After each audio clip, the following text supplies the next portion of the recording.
En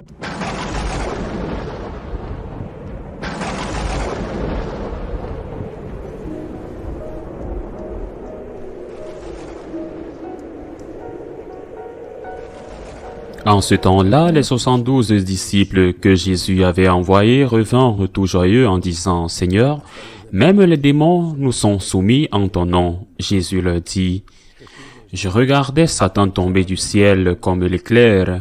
Voici que je vous ai donné le pouvoir d'écraser serpents et scorpions et sur toute la puissance de l'ennemi. Absolument rien ne pourra vous nuire. Toutefois, ne vous réjouissez pas parce que les esprits vous sont soumis, mais réjouissez-vous parce que vos noms se trouvent inscrits dans les cieux. » À l'heure même, Jésus exulta de joie sous l'action de l'Esprit Saint et il dit, « Père, Seigneur du ciel et de la terre, je proclame ta louange. Ce que tu as caché aux sages et aux savants, tu l'as révélé aux tout-petits. Oui, Père, tu l'as voulu ainsi et dans ta bienveillance, tout m'a été remis par mon Père. Personne ne connaît qui est le Fils sinon le Père, et personne ne connaît qui est le Père sinon le Fils et celui à qui le Fils veut se révéler. » Puis il se tourna vers ses disciples et leur dit en particulier, « Heureux les yeux qui voient ce que vous voyez, car je vous le déclare, beaucoup de prophètes et de rois ont voulu voir ce que vous-même voyez et ne l'ont pas vu, entendre ce que vous entendez et ne l'ont pas entendu. Acclamons la parole de Dieu. » Aujourd'hui, nous célébrons la belle fête de Notre-Dame du Rosaire. Toute fête de Notre-Dame est un grand jour pour ses enfants.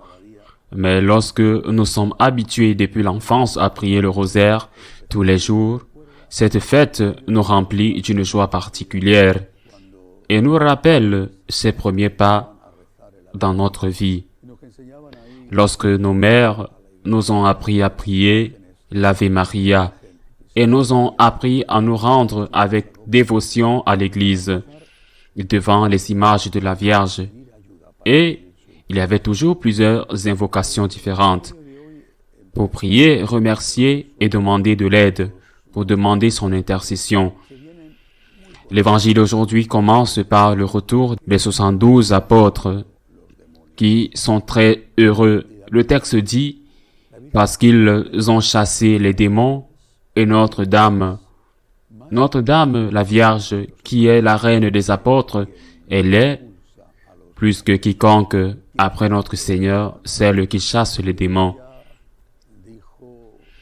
celle qui vainque Satan. Le Seigneur a dit d'elle, et c'est rapporté dans le livre de la Genèse, qu'il a mis une inimitié entre la femme et le serpent, et qu'un jour, le serpent tomberait sous le pied de la femme, et le serpent essayera de la mordre au talon. Nous sommes le pied de la Vierge, et nous devons marcher sur la tête du serpent en même temps que le serpent nous mord, car nous ne sommes pas immaculés, nous sommes pécheurs. Mais la Vierge Marie prend toujours soin de ses enfants. Elle prend toujours soin de ses soldats, et s'il y a des blessures, c'est elle qui, en tant qu'infirmière céleste, les guérira.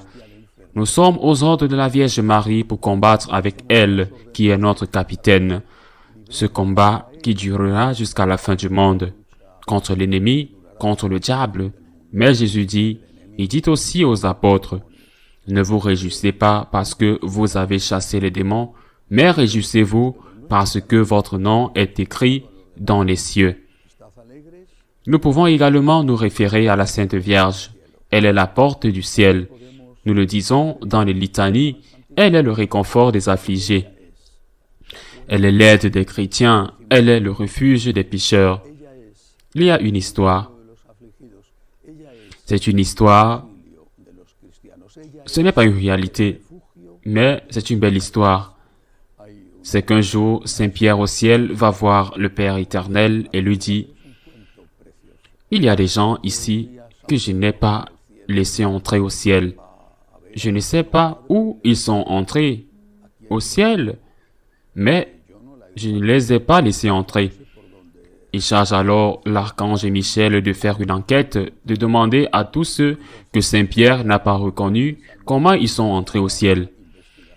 Saint Michel fait l'enquête et dit au Père éternel ce qui s'est passé. Puis, le Père éternel appelle Jésus et lui dit. Le Père éternel appelle alors Jésus et lui dit, « Regarde, ce qui est en train d'arriver, Jésus, lorsqu'il apprend, dit, « Il n'y a rien à faire, c'est l'affaire de ma mère. » Et c'est que la Vierge Marie ouvrait la porte de derrière pour laisser entrer tous ceux qui l'avaient aimé sur terre. Comment est-il possible? Comment peut-il entrer dans la tête de quelqu'un qu'après avoir prié tous les jours, ou du moins presque tous les jours, tant de fois par jour, la Sainte Vierge Marie, Mère de Dieu, prie pour nous, pécheurs, maintenant et à l'heure de notre mort. Comment peut-il entrer dans la tête de quelqu'un qu'à l'heure de la mort, nous ne penserons pas à elle? Même le plus terrible des pécheurs se souviendra d'elle pour dire « Seigneur, pardonne-moi. Marie, aide-moi à entrer au ciel. » La Vierge Marie est vraiment le refuge des pécheurs, la consolation des affligés, la porte du ciel. Mais qui le comprend? Jésus le dit aussi aujourd'hui dans l'Évangile et en rend grâce au Père. Oui, Père, je te remercie, Seigneur du ciel et de la terre, parce que tu as caché ces choses aux sages et aux savants et que tu les as révélées aux tout-petits. La personne qui prie le rosaire est l'un de ces petits, mais il revient le plus sage. Et d'autres peuvent être très instruits dans les philosophies et les théologies, mais en fin de compte, ils ne savent rien parce que les choses vraiment importantes, la sagesse authentique consiste à connaître Dieu et à aimer Dieu. Et c'est ce que la Vierge Marie a été non seulement la première, mais elle est aussi un professeur, une vieille dame qui sait à peine lire, mais qui déroule chaque jour les perles du rosaire et qui mérite un jour à l'incarnation, un autre jour à la perte de l'enfant Jésus au temple ou à Jésus sur le chemin du calvaire, et un autre jour à la venue de l'Esprit Saint et qui prie jour après jour, Sainte Mère de Dieu, prie pour nous, Sainte Vierge des Vierges, prie pour nous. Cette petite vieille a plus de théologie que de nombreux docteurs en théologie qui, malheureusement et souvent, ont fini par perdre la foi. Les sages ne savent pas et les simples savent tout parce que Saint-Exupéry a dit que l'essentiel et l'important ne se connaissent qu'avec le cœur.